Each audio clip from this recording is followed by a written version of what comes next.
What's up, guys? UFC gambling addicts here. We're doing a giveaway again. We're doing a giveaway every breakdown. Last week on the Francis Ngannou Cain Velasquez card, two people came very close to winning that giveaway. So it's free, so you may as well drop down a prediction. Good luck, enjoy the breakdown, and enjoy the fights too. Peace. And welcome to episode 20 of UFC Addicts. My name is Aaron, and I am here as always with my co-host Leyton to break down UFC Fight Night from Prague, Czech Republic. Jan Blachowicz versus Thiago Santos. I'm here with my co-host Leyton. What up, buddy? What up, bro? What up? Okay, so the event just gone. Not really any profit from the event. I think I had two Ackers that had Cain Velasquez on the end of the Ackers, and you know, we saw what happened. As much as I don't want to admit it, you know, we could just sit here and go, you know, oh, his knee blew out, his knee blew out. And that's what we all thought, like when we first saw it, right? But we've seen it, I've watched it again like 30 times. As much as I don't want to admit it, Francis Ngannou caught Cain Velasquez. That short uppercut, it caught him, you know, and then the knee went because he was hurt. Yeah, that's just the reality of what happened. You know, Cain Velasquez, 2.5 years off. A lot of doubt going into the fight, you know, about his injuries, his wars. And question answered. You know, Francis Ngannou, fair play. He caught him. What can you say? Yeah, definitely. I thought it was a knee injury at first, and very quickly realized that it was not. Yeah, don't put Cain Velasquez on your opening card for your network unless you want the fight to be over in under a minute. Because this is a more brutal version of what happened to him against JDS. Except this time he didn't get clipped behind the ear. He got absolutely cracked with that. It was shovel. Such a short uppercut too. Like, I can't believe the power that man generates. Yeah. It was so short and choppy, and I mean, obviously those wars came into play there, you know, can't take as much damage, but wow, you know, just credit to Francis Ngannou. He did it to Curtis Blades. He's done it again now here to Cain Velasquez, and, you know, I think the right path here would be, I think there should be a #1 contender fight between Stipe and Francis. I don't think they're going to do that, though, but I'd love to see that again, you know, because well, they've got to do something with Stipe at this point. I'd be over Stipe again there, you know, he done it. He showed everyone how to do it, and, you know, Curtis Blades and Cain, they failed. Francis, fair play. Yeah, I'm not sure. Points, you know, Barberena and Luque, that fight was amazing. It's a great fight. Early amazing. Fight of the year contender. Just such credit to Barberena. Like, he took so much damage and just came forward with that Nate Diaz style, made it dirty just like we predicted. And, you know, we needed a TKO finish for Luque for our Aka. And, you know, last 10 seconds, what can you say? Beautiful. Andrea Lee, another beautiful performance from her. Solid card. We went 6 out of 12, so not the best card, but really good card. Fair play. Yeah, can't really follow that up with much else. Yeah, I was one away with Cain Velasquez and a few of my parlays, and another parlay I had Miles Jury, who just came up short. Andre Feely, man. Battle of the Jabs, that one. You said to me on podcast, I may be overestimating Andre Feely, and question answered with that one too. That guy is great. Yeah. His movement, the jabs. It was a real mirror match, though. Both guys just trading jab for jab. It was really, you know, which guy's going to follow up with a 1-2 was the difference there. But great fight. Yeah, but another great fight. Overall, just a good card. But, yeah, we are on to, I think, a pretty nice European card here, actually. I think one of the better ones they've had in a while. Starting on the early end for me, I have to get up at 11 a.m. Makes a change. On a Saturday. So, oh boy. So I have to start a whole, few hours earlier and actually have to adjust for once. But yeah, I'm looking forward to this card. Has some of my favorites on there, and we'll get to them as we go. But I'm ready to head into this card. How about you? Let's do it, buddy. Let's do it. All right, and we are starting at 155, and the fight is between Damir Ismagulov and the debuting Joel Alvarez. I will be breaking down Damir Ismagulov. He's 17-2 now with 9 TKOs and a submission in those 17 wins.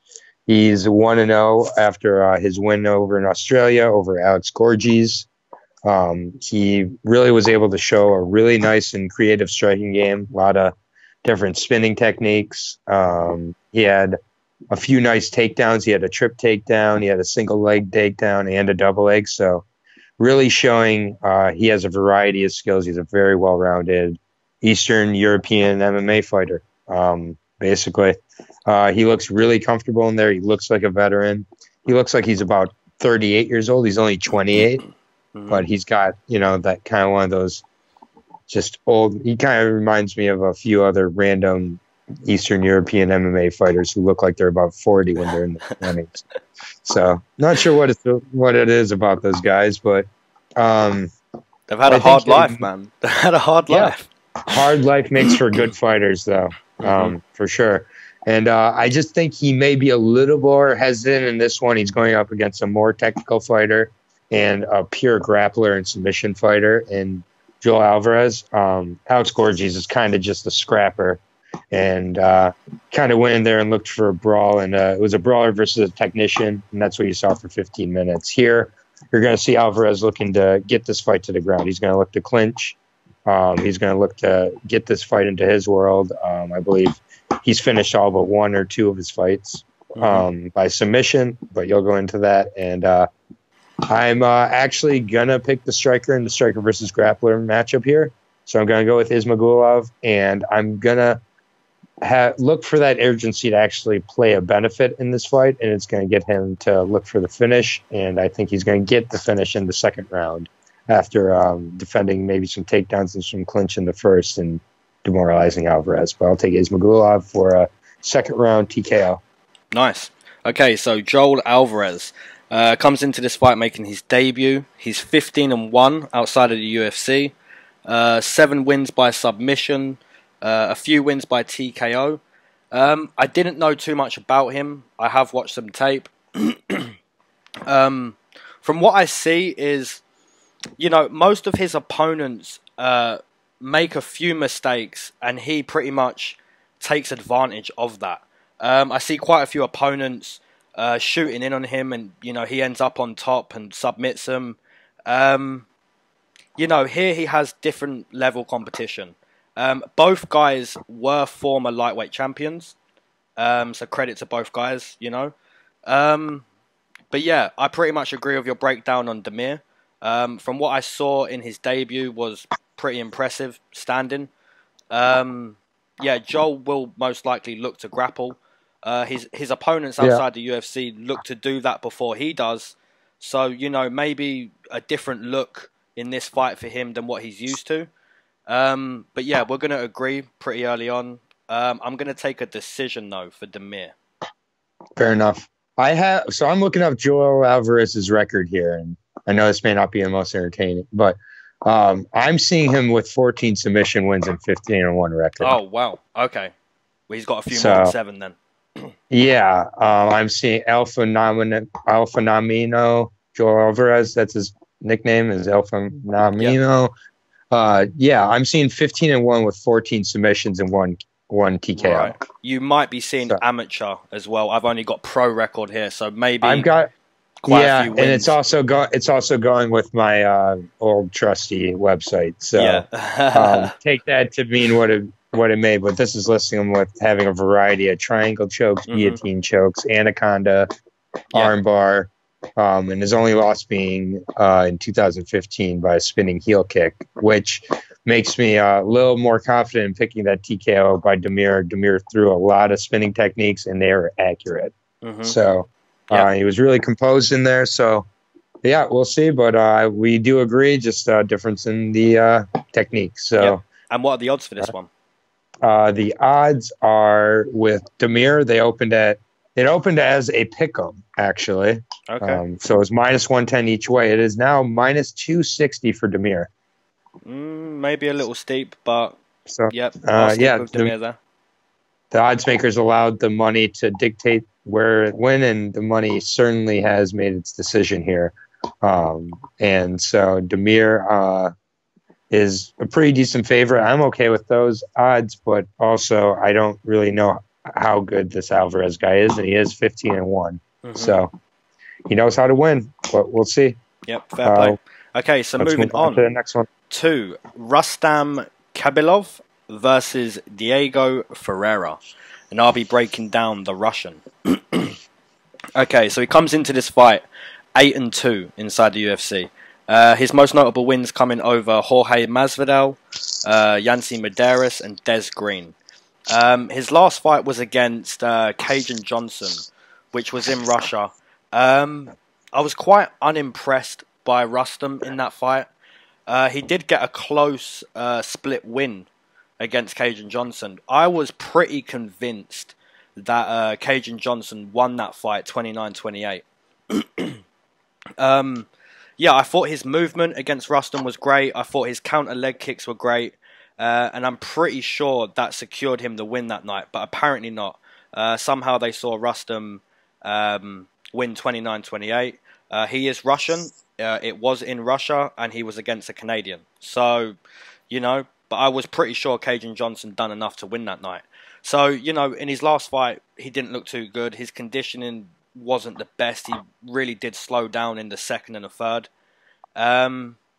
Diego Ferreira, you know, it's fair to say he's never looked better in his UFC career. I think he's got 2 or 3 wins in a row now. Yep. So yeah, it's pretty black and white. I feel Rustam's going to want to grapple. He's going to shoot. Diego Ferreira has nice jiu-jitsu. So it's a tough pick, but I'm going to stick with Rustam. I feel Diego Ferreira isn't going to move in a way that Cajun Johnson did. It's definitely going to be a closer fight. But yeah, I'm going to stick with Rustam here. I think he has enough tools to defeat Diego Ferreira. So I'll take Rustam by a close decision. Okay. All right. So you see him like kind of out wrestling? Yeah, I see him pretty much going for the takedown. But like I said, Diego Ferreira has nice jiu-jitsu. So, you know, he's going to want to try and contradict that takedown with his jiu-jitsu. But I do see Rustam just edging it, basically. Interesting. Okay. Well, I will be breaking down Carlos Diego Ferreira, now a 34-year-old. He is 14-2 overall with 3 TKOs and 6 submissions in those 14 wins. He's definitely fought pretty good competition in his time in the UFC, not including the last fight, with all due respect, against Kyle Nelson on short notice. But before that, he'd been a little bit hampered by inactivity in the last few years, I think with some injuries and whatnot. But he definitely was able to put that stand-up on display in that last fight. And he's got solid wins over Jared Gordon, Colton Smith, Oben Mercier, Ramsey Nijim. So he's beat some guys with some pretty good grappling, OAM particularly. That's an impressive win. He gets in there and you kind of look at him and you're not impressed. You're like, not very tall. He's only 5'9". Doesn't exactly have the most impressive physique. But he is the C word. He's crafty.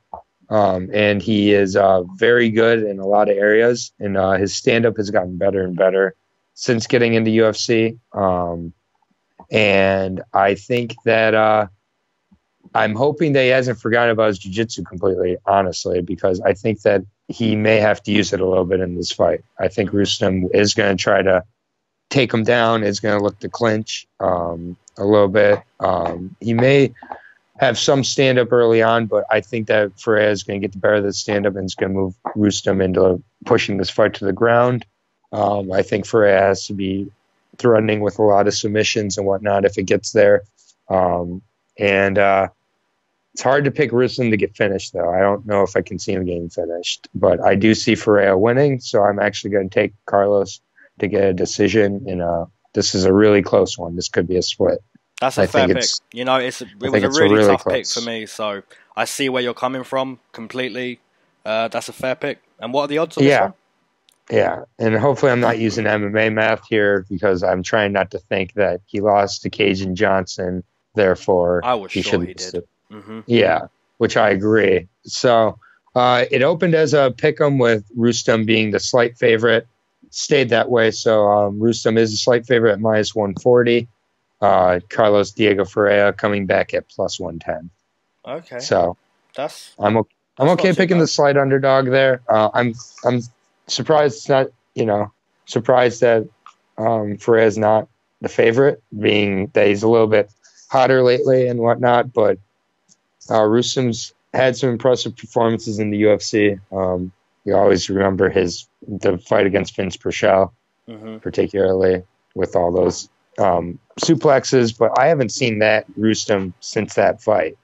So he's had some visa issues. He's had, I'm not sure if he's had injury issues, but he's seemed to have a few issues. So we'll see. But that's a really good second fight to open up the card anyways. And definitely looking forward to that one. And that's our first disagreement of the night there. Yep, so, that's a fair disagreement. Okay, so there's a lot of close fights on this card, man. This is a second straight week of the UFC, I think, really nailing their matchups. For sure. Okay, so Michel Prazeres versus Ismail Nordiv? Ismail Nordiv. Yeah, I'll let you take it away with that guy. All right, the Austrian wonder boy, Ismail Nordiv. He's 22 years old and he's 17-2 overall with 11 TKOs and 5 submissions. So only one decision and 17 wins.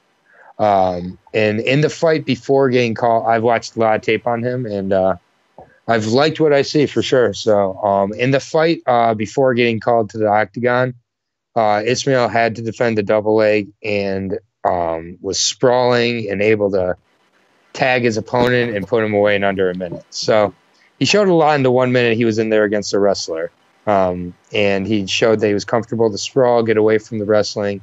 And as soon as he connected with the guy, he seemed to put him away. So he's got some legit power. And he's only 22, and the kid looks really, really good and has really good skills. And now he has 19 fights somehow in his career. They just do things differently over there.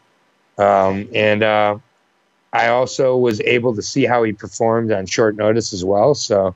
And he looked pretty loose in there, and it didn't seem to impede his performance. He's coming in on short notice for this fight as well. So I think sometimes short notice is not the disadvantage it's perceived to be. Sometimes it allows a fighter to really just go in there, not think about the stakes, not think about it, and just go in there and perform. He's had some really good spinning heel kicks and combos to put away his opponent. So another creative. It sounds like I'm breaking down Teymur Ismagulov again in some ways, but this guy kind of reminds me of a very similar type of fighter. He's trained MMA from a young age, so he doesn't have a particular specialty. He seems to be pretty strong everywhere. One thing that I wasn't crazy about is that he's shown he kind of is susceptible to getting tagged and getting put into kind of wars. And by the right we saw from Prazeres last fight, I don't think you can risk getting tagged by this guy at 170. He hits so hard. One strike, I think, puts away a lot of guys at this weight. And so I think most likely he's going to be wrestling and carrying Michel's weight. And I can't pick against Prazeres here. I think Prazeres is in his right weight class at 170, even though he's only like 5'6". He's got the speed and the power and the wrestling. And I think it's just going to be too much for Ismail to take. I think he gets put away with a decision here. Fair play. Okay, so Michel Prazeres comes into this fight 10-2 inside the UFC. So, you know, one of the better records. He's on an 8-fight winning streak. If you know anything about Michel Prazeres, you'll know he spent the majority of his career at 155. He did start his career at 170, but the majority has spent at 155. He's been back there for 2 fights, won both the fights. Yeah, I believe he is underrated. I agree with you. He has great knockout power, very decent grappling. But, you know, being 5'6", 5'7", at 170, you know, that's dangerous, man. Against the right guy, that is very dangerous. So, yeah, is that the guy now?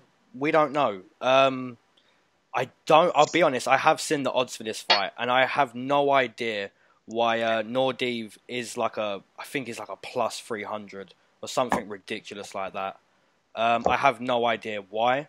Michel Prazeres is 37 now, 36, 37. Undersized at 170.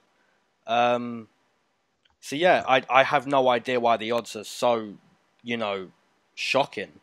But yeah, we're going to disagree again here. I just feel Michel Prazeres, wow. I respect him. I really do believe he's underrated. I really do believe he has great knockout power. But, you know, he's on an 8-fight winning streak. And his level of competition isn't really improving. And I think to myself, well, why is that? Because we see a guy like, who we're going to break down soon, in Peter Yan. He's, what, 3-0? And now he's fighting John Dodson. Why is it Michel Prazeres is winning, but his competition just isn't, you know, increasing? Yeah. And I think, you know, he's just one of those guys who's, you know, they don't want to market him. They don't want to promote him. And that's unfair. I think that's unfair because he is good. He has knockout power. He has good grappling.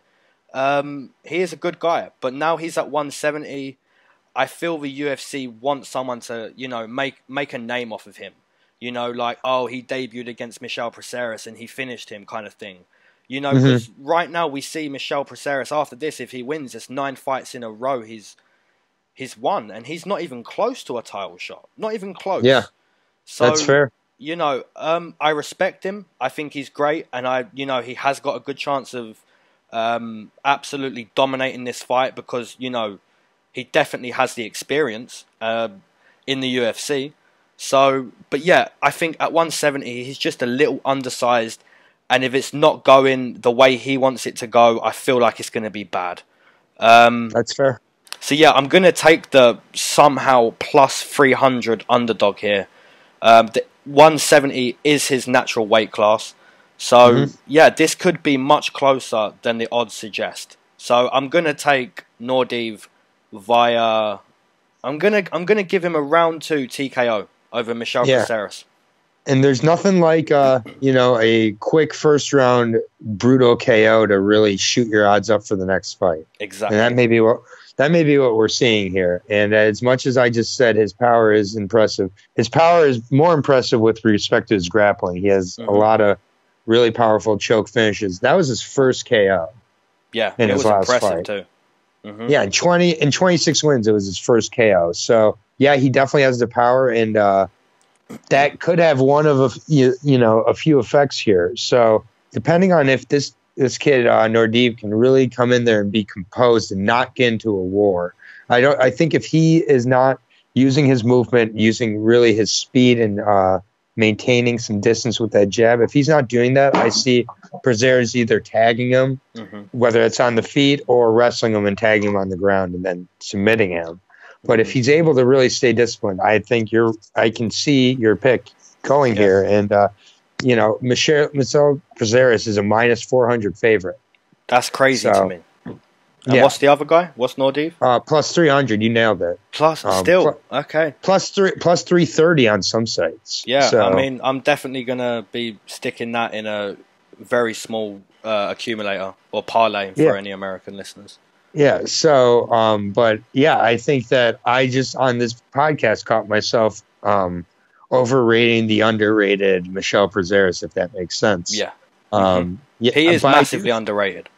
I do find him very underrated. Of the guys who've been able to beat him, guys like Kevin Lee, you know, beat him. So it's not at all bad guys. And I just think that Nordeev has an avenue to win this fight. And if this fight isn't going Michel Prazeres' way, it could be heading towards him for sure, and towards a, decision maybe. But I'm gonna not be betting on this one maybe as much, but yeah, I think it's fascinating. Prazeres is I believe the biggest favorite on the card. Yes, I think so. I think that's a little bit of effective. We don't know what we're getting in the 22-year-old here, in Nordiv. So we may have a new potential prospect. And if you beat Prazeres, the next fight they can talk about how you beat a guy who's 8-2 in the UFC. Exactly. It's like there's everything not much to lose if you lose here. Everything Michel Prazeres has done is like not impressive. But as soon as he gets as soon as he loses, oh, you beat Michel Prazeres. You know? Yeah, and for this kid to take it on short notice, I completely agree with the decision. Because if you do lose to Prazeres, most likely you're not going to have what happened to Bartosz Fabinski happen to you. Most likely you get grounded, clinched, you're maybe tired by the end of the fight, but you can live the fight another day. Yeah. Most of the time. So, I kind of realized in the middle of my breakdown, looking more closely at the matchup there, thanks to kind of some things you provided that helped me adjust a little bit. I'm not changing my pick, though. Yeah, so that's fair play. I mean, on the other side, what you said completely can happen too. So, once again, I feel like that's like the third pretty decent fight. I'm really, enjoying those 3 fights so far. We have 2 of 3 we have disagreements on, which is beautiful. Yeah, it's fair play. Okay, so I will move us on to the next fight. This is at 155, correct? Correct. Okay, and that is between Marco Polo Reyes, another super close fight. Marco Polo Reyes and Damir Hadzociv. I will be Hadzociv. Pardon me. I will be breaking down Marco Polo El Toro Reyes. He is 8-4 with 60 KOs in the submission. This guy's a kickboxer. He's 4-1 in the UFC. He absolutely pieced up, I should say, Matt Frevola for a minute before putting him away. Just about hitting him with every strike he threw. And Polo, he's definitely a striker and has the ability to really bury his opponents and outshine him on the feet when it's solely there, as he showed against Frevola. His last performance was his best in the octagon, and I really think he's going to build off that, but it was over a year ago for whatever reason. I'm not sure what happened, but like I've said, he's shown he's really good on his feet, but he also had trouble with a larger striker in Vic in one of his fights early on, and I think that Hadzociv, he's a bigger striker, not quite the same frame as Vic, but I think he may have a similar type of problem there. Also, I find Hadzociv to be a much better overall MMA fighter and has the ability to take the fights a few different places. So I'm going to take Damir Hadzociv to get a decision here. And overall, just his strength, I think, is going to be a difference in his ability to take the fights to a few different spots. Nice. Okay, so Damir Hadzociv comes into this fight 2-2 inside the UFC. His debut was against Teymur. He got TKO'd there. That's a fair loss. And then he fought Marcin Held. He was 2 rounds down in that fight, and then perfectly timed knee, got the finish, TKO knee. Then he fought, who did he fight? Alan Patrick. Once again, I think it's fair to say that's, a fair loss, and that was by decision too. And then in his last fight, I was actually at his last fight, which was in Germany. He fought Nick Hein. Really, really close fight. It was a split win for Damir. I had Damir that night. He was a slight underdog. Really close fight. One thing I can remember from that night was how good Damir's footwork and head movement, just all type of movement for Damir was really nice. He was a little bit inactive in that fight against Nick Hein, and that's probably why it was a split. But from what I remember, his movement was really nice. We just saw, over a year ago, like you said, Polo Reyes get that firefight TKO over Frevola. So yeah, if Damir finds himself in a firefight, Reyes could get the TKO. If Damir is moving the way I witnessed live in his last fight, I pretty much see a unanimous decision for Damir.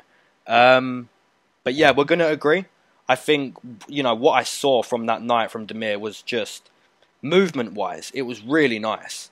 And I always enjoy betting on someone who, appreciates footwork and movement. And I feel like Teymur definitely does. So we're going to agree. I'm going to take Teymur via decision. Yeah, and I don't know why I thought Teymur just was a bigger type of lightweight, but he's only 5'9". So he is a smaller guy here. He definitely will need that footwork.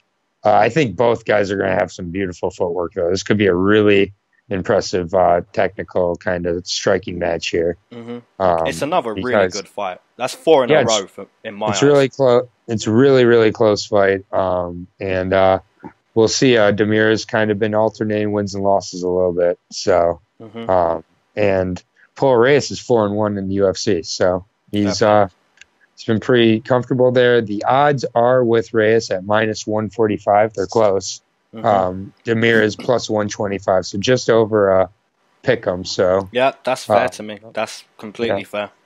Yeah, it's a close one. So definitely a good fight, and it's our second agreement now. So we're 2-2 here. Yeah. So I'm fine keeping that up the rest of the card. That's the sign of a very nicely matched up card, in my opinion. So, you want to move us on to the next one? Yes. Okay. So, Veronica Macedo versus Gillian the Savage Robertson. I wonder who you're picking. I'll be breaking down Gillian. Okay. So, 1-1 inside the UFC. I was at her debut live, which was in Liverpool. It was on the Darren Till card. She fought a hometown girl, Molly McCann, who's English. And I'll be honest, I was completely behind Gillian Robertson that night. I didn't, I wasn't cheering for Gillian. Obviously, I didn't want to get beat up. Having said that, I was cheering a lot in Germany when the English guys were fighting, and I got some stares that night. But hey, you gotta cheer for who you cheer for. Yeah, Gillian Robertson. I was actually surprised she was a slight underdog against Molly McCann, and I was all over that. And we saw round 1 submission, Gillian doing what she does. Really nice performance. In her last fight, kind of close. She got tapped out herself, but Silva, has nice jiu-jitsu too.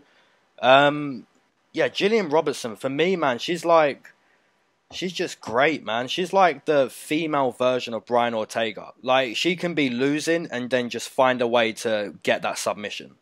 So yeah, this is another close fight. I feel Veronica has some nice jiu-jitsu too. Maybe Veronica gets the better on the feet. But like I said, Gillian Robertson, she just finds a way to get the win.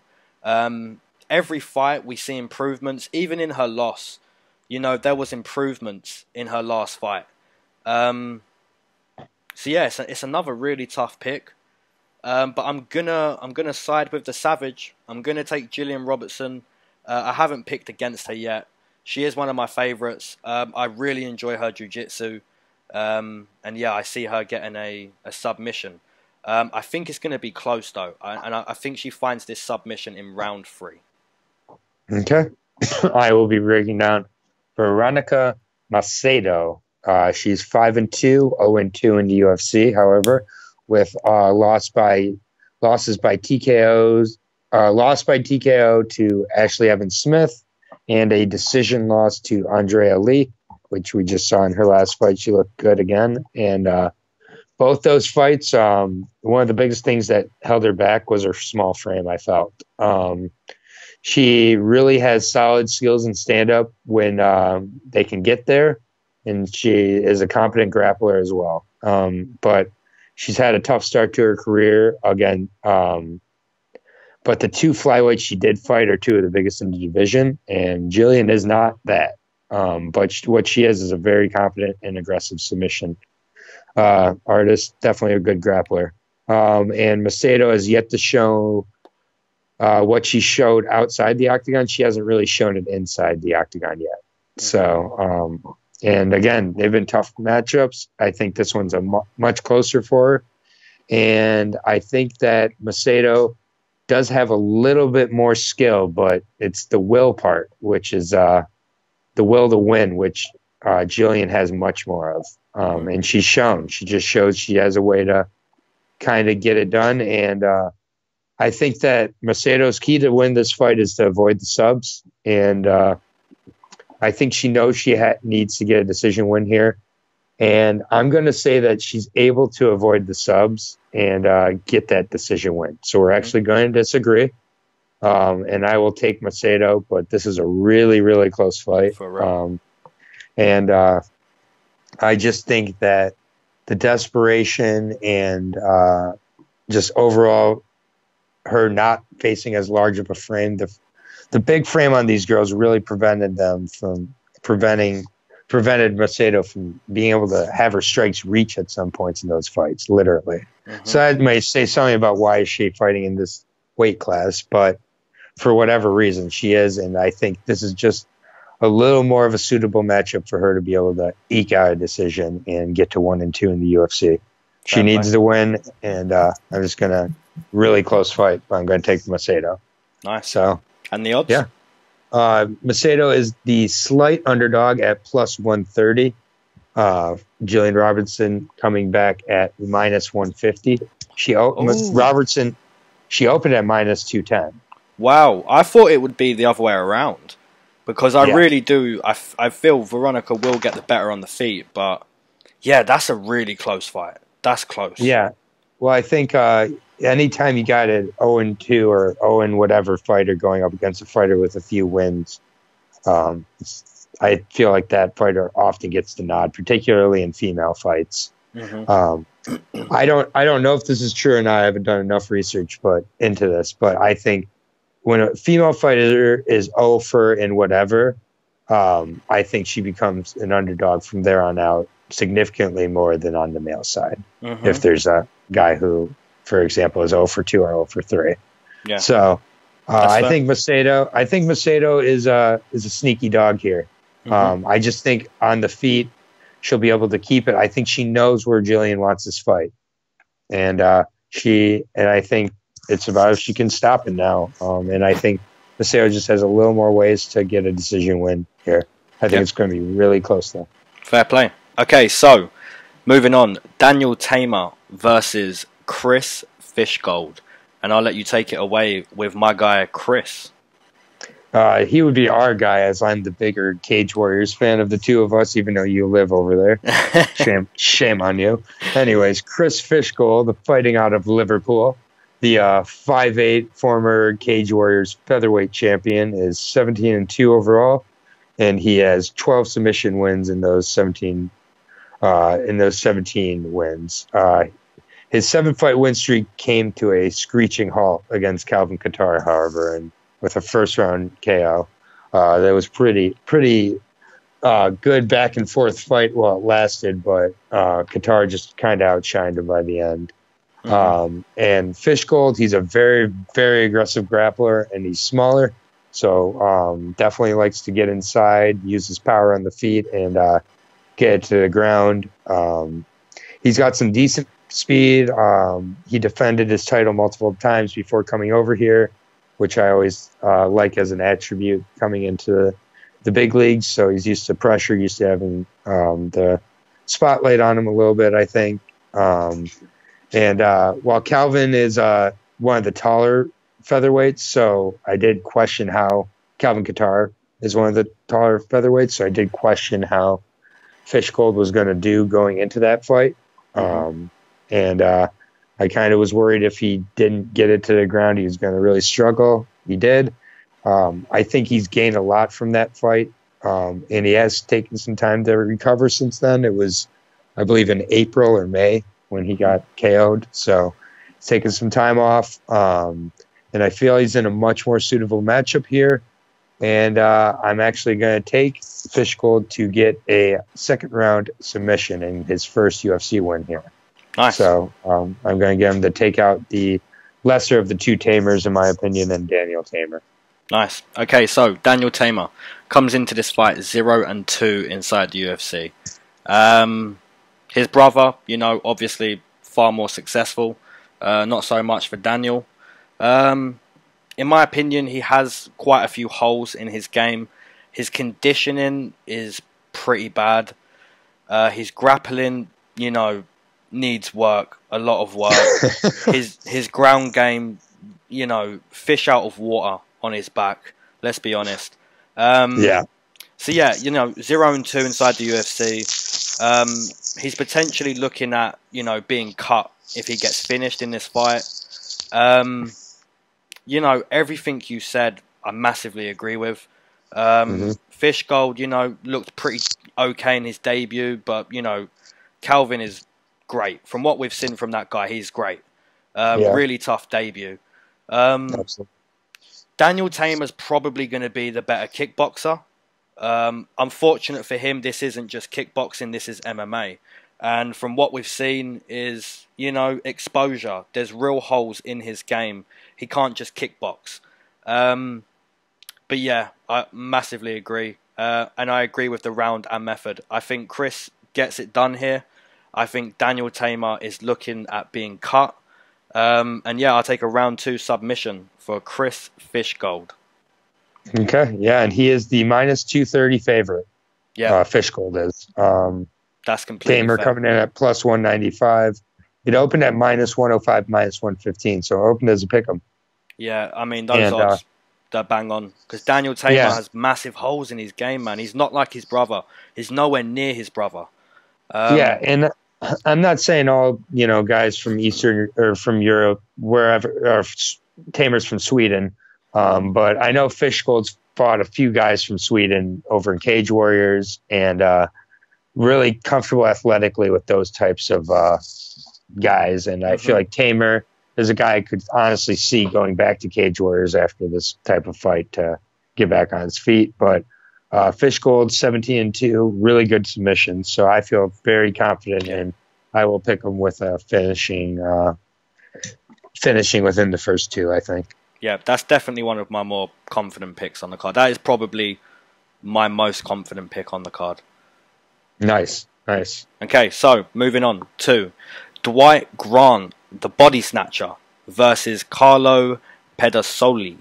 And I'll be breaking down Dwight Grant. Okay, so he comes into this fight 0-1 inside the UFC. His debut was against Zach Otto. It was a few months ago, like 2 months ago or so. I'm pretty sure Dwight Grant won that fight. Aaron, I'm pretty sure you agree he won that fight. Absolutely. Oh my God. Not even. Yes. I'm pretty sure. Not a good fight, but he still won it. It still counts. Yeah, and I'm pretty sure 99% of listeners, and I'm going to say at least 10% of those listeners are even people who bet on Zach Otto. I'm going to say even you guys agree Dwight Grant won that fight. Okay, so how did he lose the fight? Well, you pretty much just said it. It was a, you know, it wasn't entertaining. There wasn't much to judge those rounds off of. But you still have to pick a winner at the end of those each 5 minutes. That's how we judge. Right. He definitely won the first round. He definitely won the second round. And you know, there's a lot of evidence that he even won the third. I know he finished the third on his back, and I believe he was on his back for the last minute and a half, but that was like the only time he was on his back. Right. So yeah, Dwight Grant, you know, came in through the Contender Series, a nice TKO finish there, I believe he had. So yeah, you know, you could say way too hesitant, way too inactive. You know, but he really did win that fight. But I hope he understands now how he lost a fight that he didn't lose, if that makes any sense. So yeah, I hope we see a guy who comes in who isn't waiting. And I hope he, you know, understands how he got that loss. So, you know, it could be the same guy who turns up and it's the same guy we saw get that loss that wasn't a loss. Or it could be, wow, why didn't Dwight Grant do that in his debut? So, yeah, I'm going to stick with Dwight Grant. I don't think it's like a Francis Ngannou mental thing where he was, you know, somehow destroyed. He was never destroyed. It was just, you know, octagon jitters, debut. So yeah, it's unfair to now go against Dwight Grant in my opinion. So I'm going to stick with Dwight Grant, and I'm gonna give him a round 1 TKO. Okay. All right, I will be breaking down Carlos Cemento Pedersoli Jr. He is 11-2 with 3 TKOs and 4 submissions. He is 1-1 in the UFC, coming off a loss to Dubronx at 155. However, instead of being finished by submission, he was KO'd in under 40 seconds by Dubronx. So I saw it going poorly for him, but I didn't quite see it going that poorly. And it looks like he feels that the cutting weight hasn't been doing any favors. So we'll see. This fight's at 170. So he's got a solid overall MMA game. He's got kind of a karate style on his feet, kind of bounces, sits in the side stance a lot, throws some kicks, tries to throw spinning techniques. They're not exactly the most crisp or quick. And I see Carlo having some struggles on the feet here. And the only thing that I think could prevent Grant from winning this fight is Grant. If Grant is hesitant again, not active, we could see a similar type of decision for Carlo here. But I see Grant being more active, and I agree that he's going to get the finish. I will say second round TKO for Grant, though. But I really liked what I saw in the Contender Series. He had octagon jitters. For some fighters, octagon jitters last throughout their career, however. So that's where we really got to see, are the jitters just a one-fight thing, or are they going to be what defines this guy's UFC career? I'm going to say no. So I'm going to say Dwight Grant gets the finish in the second round over Carlo Pedersoli. I'm just not super impressed with that guy, honestly. And I've really have liked what I saw of Grant, and Grant should be 1-0 and have learned his lesson in a close decision win. But either way, sometimes the lesson is more learned in a loss. So that's what I'm hoping here. And what are the odds for this one? Plus 100 for Grant, minus 120 for Pedersoli. So basically a pick 'em on fight night. Yeah, it's understandable because of his debut. But yeah, you know, it's fair. We could really, you know, it could be that thing where he turns up round 1, round 2, and it's a quick TKO, and we're all going, wow, what was he doing? And, you know, and when that happens, you're thinking, how the hell was he a plus 100? That should have been minus 3. But, you know, it's understandable why he's a plus 100. So, yeah, I'm all over that. Yeah, you got. I mean, at the end of the day, a lot of times when these guys are very close underdogs or whatever against not the most impressive of guys, there's a reason for it, and it's because they haven't shown it yet. So, we definitely got to see it here. We are on to the main card now, and we're just. I apologize for pronunciation throughout this card, but particularly this next fight between Magomed and Khabllov. And this is at light heavyweight. Magomedov, Ankalaev, and Kalitsa, Uroso, Bronco, Farias de Abreu. Sorry about all that. I'll be calling him Kalitsa. Kalitsan. The rest of the breakdown. So Kalitsan is 14-2 with 4 TKOs and 10 submissions. So, and he's been finished by KO twice. So 16 of his 18 fights have ended in some sort of decision, some sort of finish, I should say. So the guy appears pretty exciting. And one of his notable wins was over Johnny Walker back in 2015 by submission. Wow. So that may be a little bit of something for people moving forward to look for against Johnny Walker, is being pressed in the grappling game. But Kalitsan, he's never seen a decision. So either he or his opponent is being put out. So actually he was submitted in his he was finished in his 2 losses, and he's finished in all his fights. So he's had 16 fights and 16 finishes. So I should rephrase that. 16 fights, 16 finishes. So either he or his opponent is finished in each of those fights. So I think that his variety of submission finishes is what could really bode well for him here. I think that it could prevent Ankalaev from looking to bring this fight to the ground. And Kalitsan appears to have some pretty decent stand-up also. So I really actually like this matchup for Kalitsan.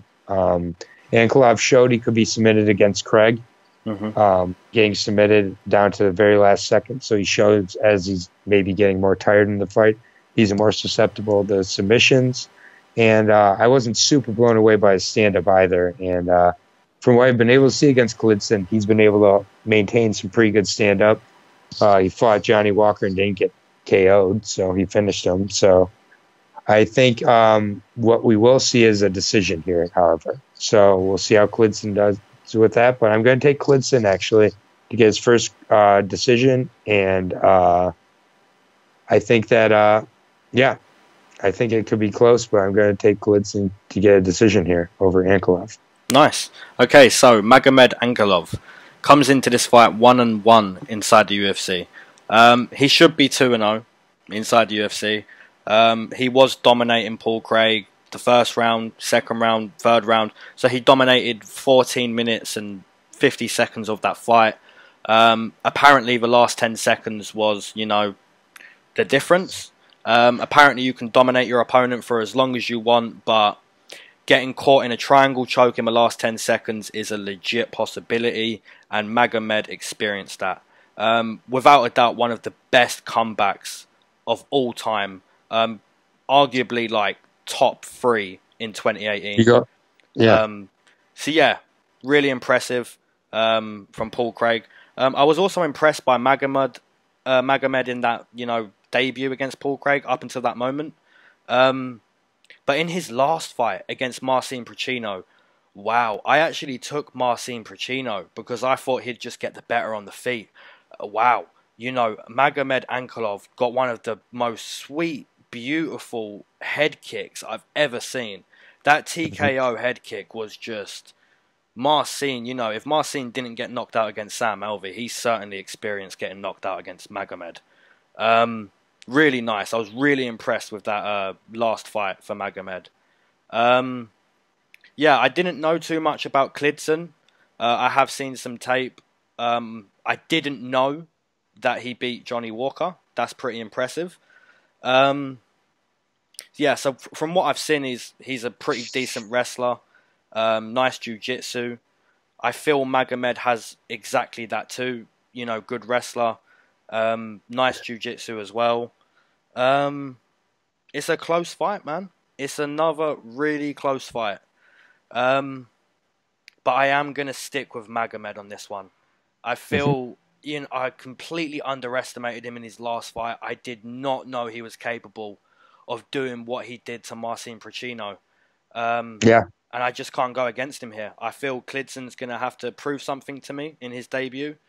But I did not know he beat Johnny Walker. So fair play for coming through with that fact there. That's a little bit worrying now. But yeah, close fight, and I'm going to stick with Magomed with a TKO in the second.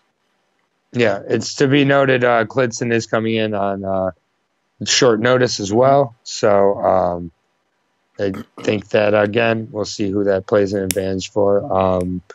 The odds are agreeing with you. Magomed is the minus 225 favorite, opened at minus 300. Well, he was minus 500 against Paul Craig, and the impossible happened in the last 10 seconds. So I feel minus 275 is a little steep. I would agree he should be favorite, but minus 275. Minus 225. Oh, 225. Yeah. A little steep. Maybe minus 170 or somewhere around there. And then Klidson coming back at plus 190. I think he's fought pretty well, fought some good competition, and we'll see which Magomed, we'll see. Magomed has looked really good inside the octagon, even though he's 1-1. He's looked pretty good for the majority of the time here, but we'll see how the new guy, I'm just going to take a chance here and go with the new exciting potential prospect. Yep, fair play. Okay, so John the Magician Dodson versus Peter Yan. This is a good fight. I'll be breaking down Peter Yan. Okay, so comes into this fight 3-0 now inside the UFC. He debuted last year in 2018. Had 3 fights, all towards the end of the year. I believe he debuted halfway through 2018, and he stayed active since. All 3 fights, massively impressive. You've got to say. Absolutely destroyed Ishihara.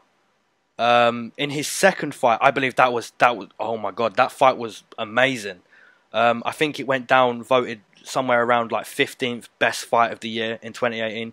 If anyone has Fight Pass, go and watch that fight. Peter Yan versus Ji Soo Sun. I don't know his name for certain. It's, you know, all those names are kind of the same, those Chinese names. His third fight in the UFC, right? That was his second fight, yeah. Second. Yeah, amazing fight, really back and forth. That Chinese Ji Soo Sun, he's a robot for eating some of the shots he ate, and, you know, never went down. Just, wow, amazing fight. Peter Yan got the decision win that night. I thought he won that fight. It was real close, in my opinion, though. What a fight. In his last fight against Douglas Andrade, arguably the best competition he's fought yet, it wasn't even close. It wasn't even close on the feet. Doctor stoppage at the end of the second round, I believe. Peter Yan has looked nothing but impressive. You know, his ring name, No Mercy, and it looks like that. When we see this guy fight, he's there to hurt people. Like, he's looked so impressive, man. So yeah, how can I pick against Peter Yan at this point? You know, I'd never try to be biased in my picks, you know. And I rarely I am. Like I said earlier, I witnessed Gillian Robertson in the UK, and I wanted her to win over my hometown girl, Molly McCann. So, yeah, Peter Yan for me, so impressive. And I think this is going to be a dominant performance against a guy in John Dodson who is a little bit inactive at times during his fights. Not really the same John Dodson of years ago. So, yeah, Peter Yan for me, via decision. Okay. I will be breaking down John the Magician Dodson, now 34 years old. So, he's started to really look it. I mean, not just in how he fights, his body is looking old. Like, I don't know if you remember his last fight, John Dodson, but he looked like he kind of had a baby belly. Do you remember that? Yeah, like, Jimmy you know Rivera, what I'm talking was it? Yeah, I believe so. Whoever his last fight was, like, he had a very looked like almost a Chuck Liddell type belly, like, and that's just not something I used to see out of John Dodson, the guy who starched and put away T.J. Dillashaw with like 3 punches before he hit the ground to win the Ultimate Fighter, and then do like a triple backflip off the cage or whatever it was. You know, I mean, it's just he doesn't look like that guy anymore. So he's alternating wins and losses over his last 8. So it's put Dodson into a little bit of a purgatory at this point in his career. It does appear that that early pop is kind of gone that he used to have in his punches and his movement, his speed, his athleticism overall. He's still definitely a capable fighter and can fight close to just about anybody. He's coming off a split loss to Jimmy Rivera, which was a lot more impressive before Sunday night when Rivera just looked pretty much outclassed. But if he keeps that pattern, he's due a win here. You know, he's still like a solid striker. He's got some good speed still. He's capable, but I think his time's running out. And Jan's looked better and better in each of his appearances. I've wrongly picked against him each time. So I'm 0-3 against him. And I just I can't do it here. Jan looks really, really good. He looked so good against Andrade, and that was a sharp, in shape, really aggressive Andrade who just got his will taken away by Jan. They were in a little bit of a firefight. So really, one of my only concerns is that fight was only 8 weeks ago, and he's already getting right back in there. He's active. So he's definitely active, and I hope that activity isn't a result of him not taking Dodson seriously, because I think the only way he loses this is getting a decision stolen from him somehow by allowing Dodson to just lull him into some inactivity. But I haven't seen that inactivity so far. I don't expect to see it here. I'm going to pick Dodson to be able to be durable enough to get to a decision. But that's as much credit as I'm going to give Dodson. I will pick Peter Yan to get the win, however. I personally think this should be one of the bigger favorites on the card. And it is minus 255 for Jan, plus 215 for Dodson. So not bad. Yeah, it's not too bad. You know, it could be a little deeper than minus 250, I think you said. But having said that, you know, I feel like Dodson's tricky. Yeah, it is another step up, right, from Douglas Andrade. So, you know, we're still finding the level where Peter Yan's at, but so far, massively impressed. Yeah, that's I'm looking forward to that fight a lot. And speaking of fights we're looking forward to, I will lead off this to give female Nate Diaz some credit here. We're on to I'm on the right fight, right? Yeah. It's Carmouche and Lucy Pudilova, and this will be at 125. I will be breaking down Liz the Gorilla Carmouche. She is 12-6 with 6 TKOs and 2 submissions, 4-4 in the UFC. Her losses coming to Ronda Rousey, Miesha Tate, and then here gets a little less impressive, Alexis Davis twice. Liz is pretty strong at a pretty strong flyweight. She has had pretty good pressure on her fights inside the octagon. She has gone to decision in her last 6, and the fights have all been pretty close for the most part. I think in this fight, Liz will look to go to the clinch. I don't think she's going to look to be standing too much against a very active and taller, longer striker in Pudilova. I think that Carmouche is going to try to get this to the ground as often as she can. And while Carmouche likes pressure, so does Pudilova. But Pudilova likes to pressure with her striking, while Carmouche likes to pressure with her grappling. And I think it's whoever imposes her will wins here. And I'm going to give your girl some credit here. And I'm going to say that she's smart, uses her movement, uses her length, and stays active on her feet. And I'm picking a lot of decisions on this card, but I'm going to pick another decision here for Lucy Pudilova. Just going to keep it on the feet, I think, and avoid the clinch and takedowns. Nice. Okay. Lucy Pudilova, like you said, she is the female version of Nate Diaz. She's 2-2 inside the UFC.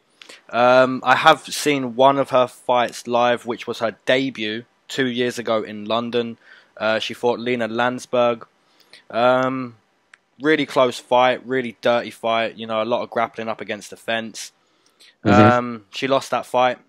She went on to win a couple fights, and then in her last fight, she fought Irene Aldana. You know, really close fight and amazing war. You know, for anyone who's a UFC fan or MMA fan who's ever said, you know, oh, female fights are boring, well, just watch that fight. That disproves you. I do kind of agree. Like, you know, you get a lot of female fights that are, oh god, can't wait for the next one, and that is the case. But there is, you know, definitely some female fights that are definitely worth watching, and that was one of them. Lucy Pudilova got the split loss that night. Really back and forth. A lot of blood in that fight. Yeah, Lucy Pudilova is one of my favourite female fighters. She comes forward. She takes shots to give shots. She will make it dirty. She'll put you up against the fence. Yeah, she's one of those girls who takes damage but gives damage, right? I feel her downfall, though, is someone who can move and counter effectively. And when I say that, it's like, you know, anyone who's on the back foot, they're always looking to counter. You know, everyone's trying to counter. But effectively, you know, like someone who really knows how to move, like, you know, John Jones-esque, you know, that kind of movement. I feel Liz Carmouche really demonstrated that in her last fight against, I believe it was a newcomer, a Brazilian girl called Maya. Liz Carmouche, her footwork is at a different level to Lucy Pudilova's, I believe. I think Lucy's going to come forward a lot and do what she always does. You know, it's an entertaining fight when Lucy's fighting. But yeah, you took my girl here, but I'm going to go against my girl. I think Liz Carmouche, the footwork and movement is going to be the difference. I think she's going to counter very effectively. Even better than Irene Aldana did. So yeah, I'm going to stick with Liz Carmouche. But, you know, I respect your pick, taking Lucy Pudilova, because I really enjoy her fights. I enjoy her style. And there's, you know, no doubt she could win this fight. That's a close fight. But yeah, I'm going to stick with Liz Carmouche because I think she has a great chance too. So, same method for me. I'm going to go decision, and I think Liz edges it. All right. And she is a slight favorite at minus 140. So plus 110 for Lucy. Yep, opened as a minus 110 apiece. So it was a pick 'em to open.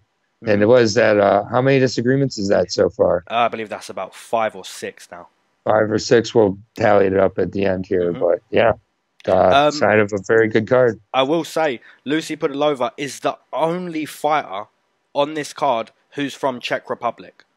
So, you know, if there was any dirty decision that was close, Lucy Pudilova could get it. But like I say, it's going to be close regardless. So there's no claim for home cooking. Definitely. Yeah, this definitely could be a close decision.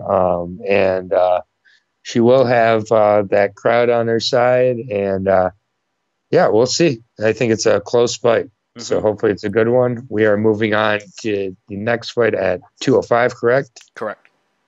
And I'm going to butcher his name first for you. Okay.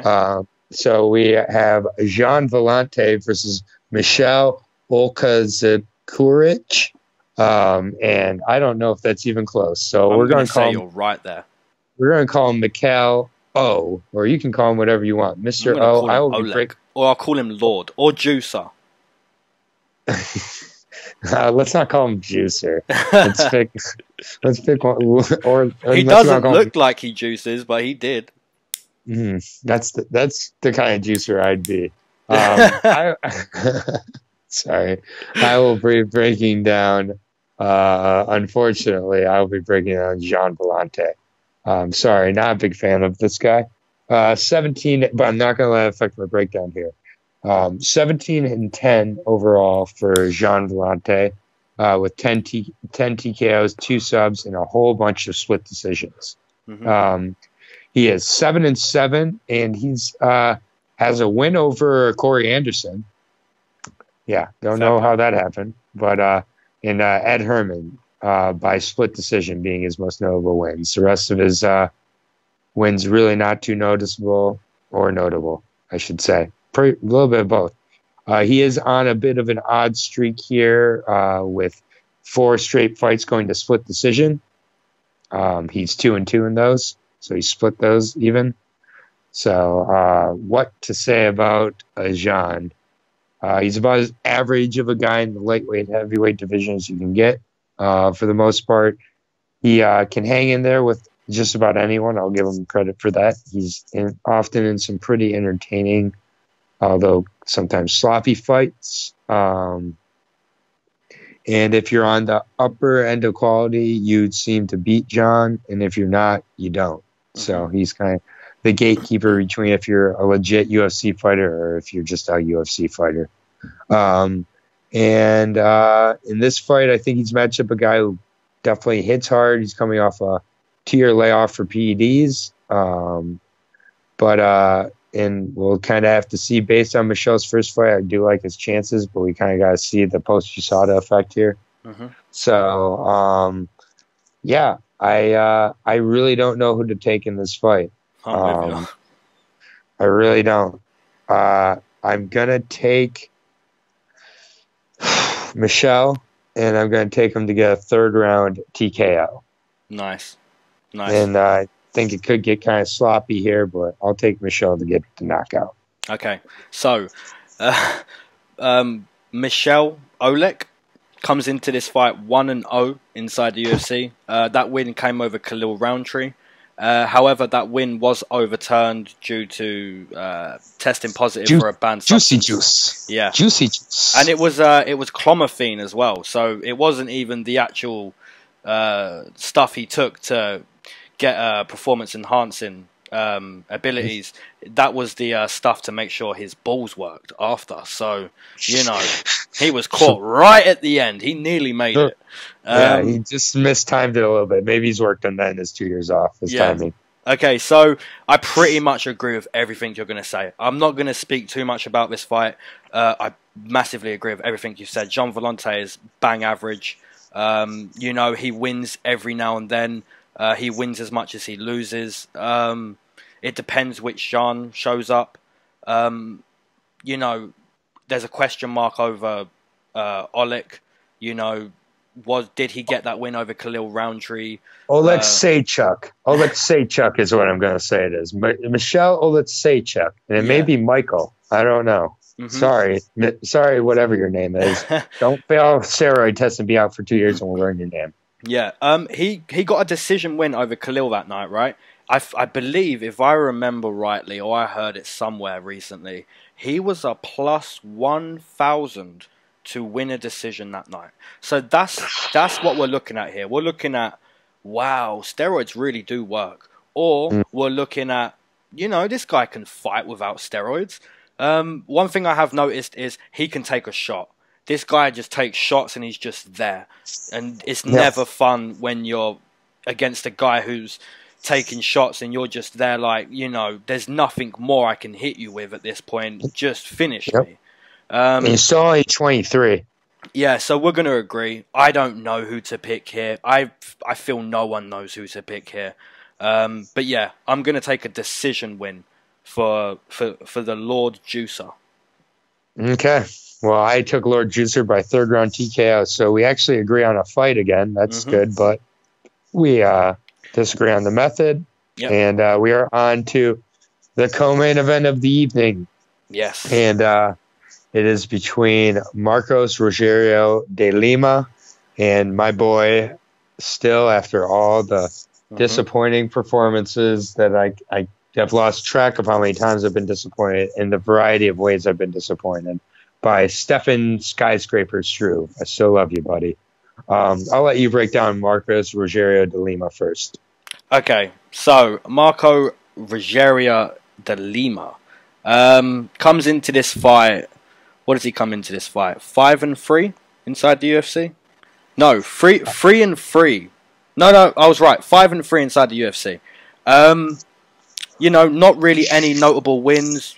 Jeremy Kimball, in his last fight. I was there for that fight. Yeah, I mean, in his last fight, Adam Wajorek, I believe. He's pretty average. Nothing too special about him. But yeah, you know, if you're breaking down this fight, you're pretty much focusing on your boy, Stefan Struve. You know, what can you say about him? Like, just, you know, you go from TKOing Stipe Miocic to, you know, then winning like 3 times and losing like 6 or 7 times since then. He's the only guy who has a massive advantage through his frame and reach and just doesn't know how to use it.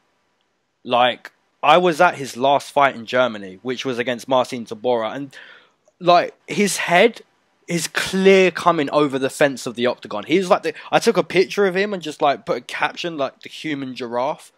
Like, he's that big and he's just so unimpressive. Having said that, Marcos de Lima is pretty unimpressive too. So, you know, this is, you know, whoever turns up on the night, pretty much. De Lima, you know, is probably going to try and grapple. Having said that, Stefan Struve can grapple to a degree. Yeah, you know, whatever pick you make here, you could be wrong. Whatever pick you make here, you could definitely be right. But yeah, how can you take Stefan Struve at this point?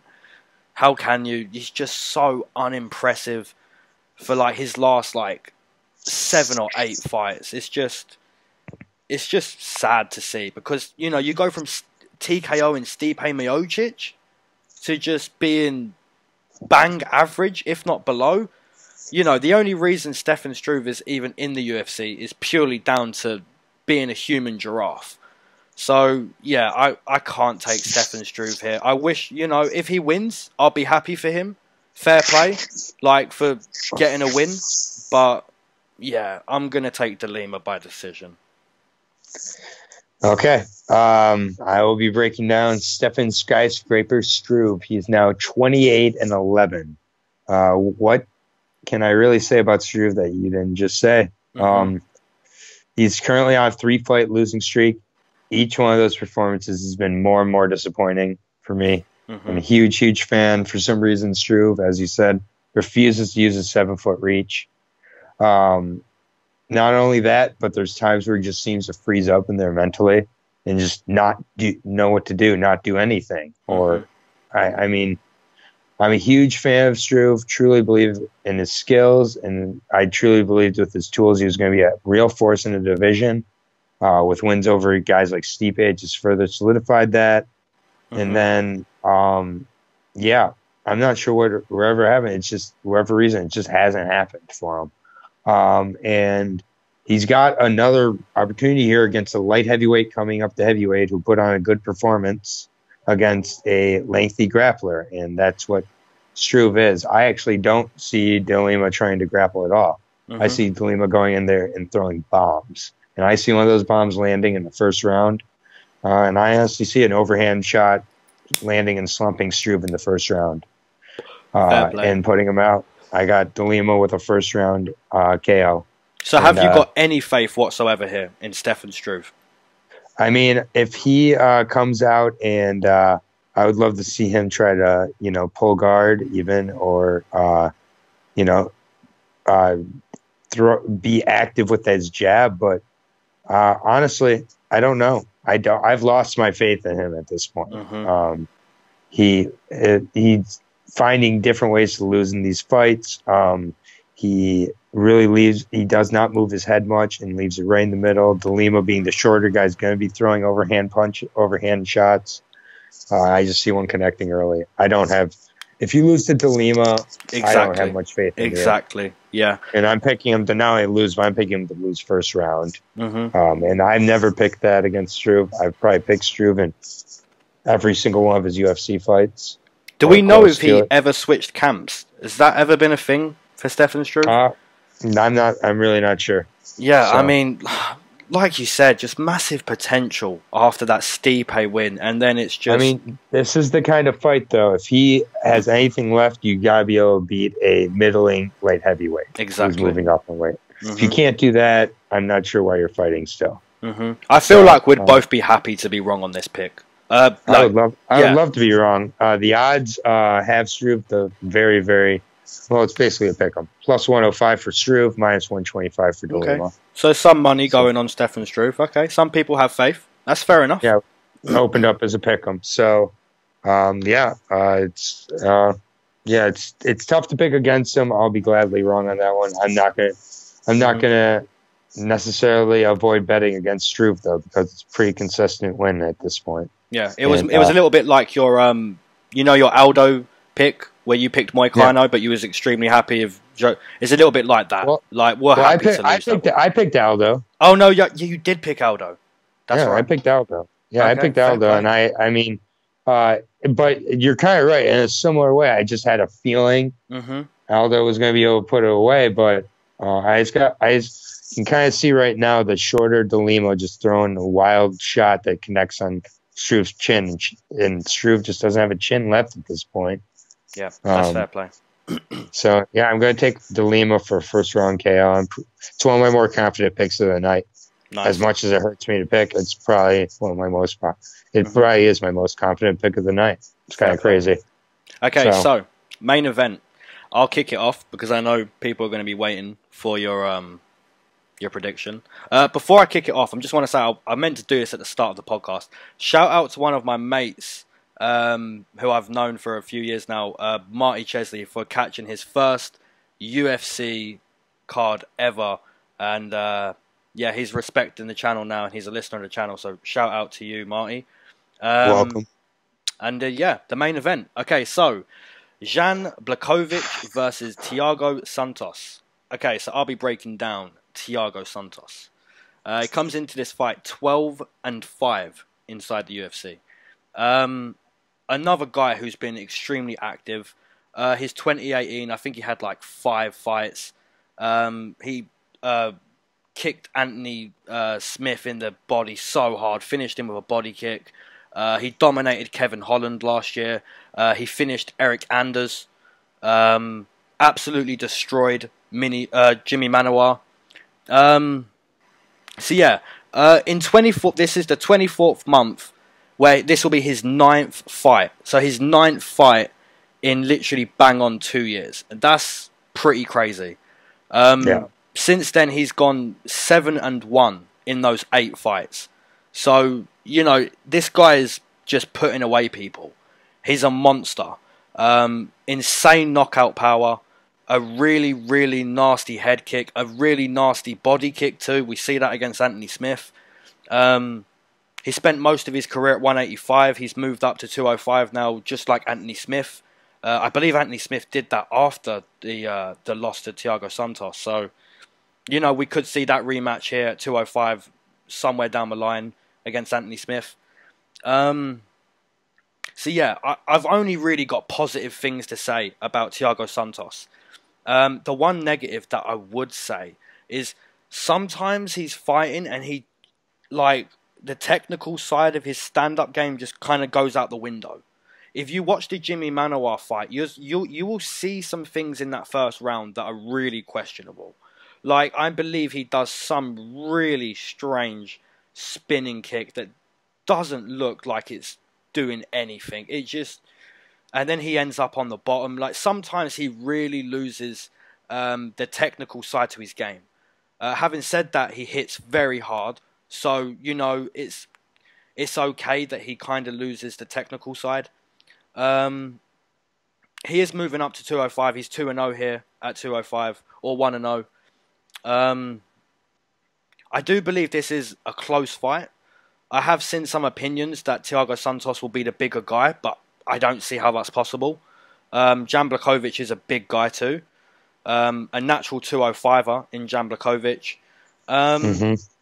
Both their conditioning a little bit similar, though they slow down considerably towards the end of the third, even halfway through the second. I can see Thiago Santos being taken down here and submitted. I really can see that. I think if Jan Blachowicz makes it out of the first round with his movement and his jab, we saw how good his movement was and his jab against Jimmy Manuwa. And in his last fight against Khabilov, like, really impressive performance. So yeah, I feel if Jan Blachowicz can make it out the first, I think he can really take this fight to the mat and succeed there. Having said that, you know, we just broke down a fight in Cain Velasquez and Francis Ngannou where, you know, I primarily broke down if Cain can make it out the first, it's his fight to lose. So, you know, I'm not overlooking Thiago Santos to get a TKO in the first. I just feel if it gets out of the first, and there's a decent chance it does, I think Jan Blachowicz can take over here. So I'm going to stick with Jan Blachowicz to increase his win streak to 4 here. He's on a 3-fight winning streak now. And I think, you know, he's on his way to a title shot. So I'm going to take Jan Blachowicz via submission in the second. Very nice. I will be breaking down Jan Blachowicz. 23-7 overall with 9 submissions and 5 TKOs. Excuse me. Excuse me. 6-4 in the UFC, and I have him on a 4-fight winning streak again right now. Oh, it's 4? So I may have miscounted. I can check in a second here, but I have it in my notes as a 4-fight winning streak. And he's had a really good and complete performance in his last fight against Nikita Khabilov with that second-round submission. And Khabilov was coming in on fire. It was a 4-fight winning streak. Yep, that Khabilov made it 4.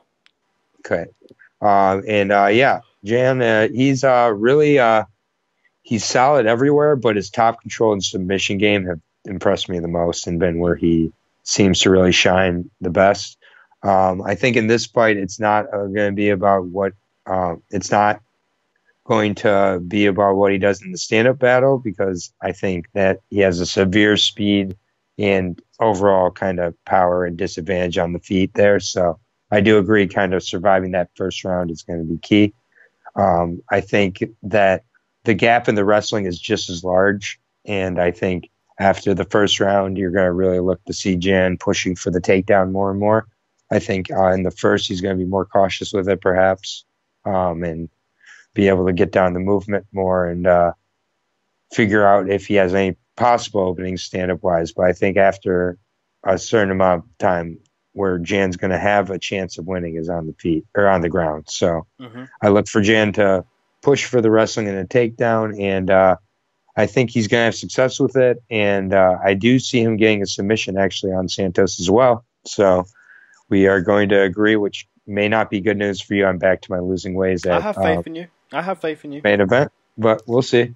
I'm going to pick a third round submission for Jan Blachowicz. So I think he's going to tire and frustrate Santos. And Santos, I think, will have some luck on his feet. And then it's MMA, though.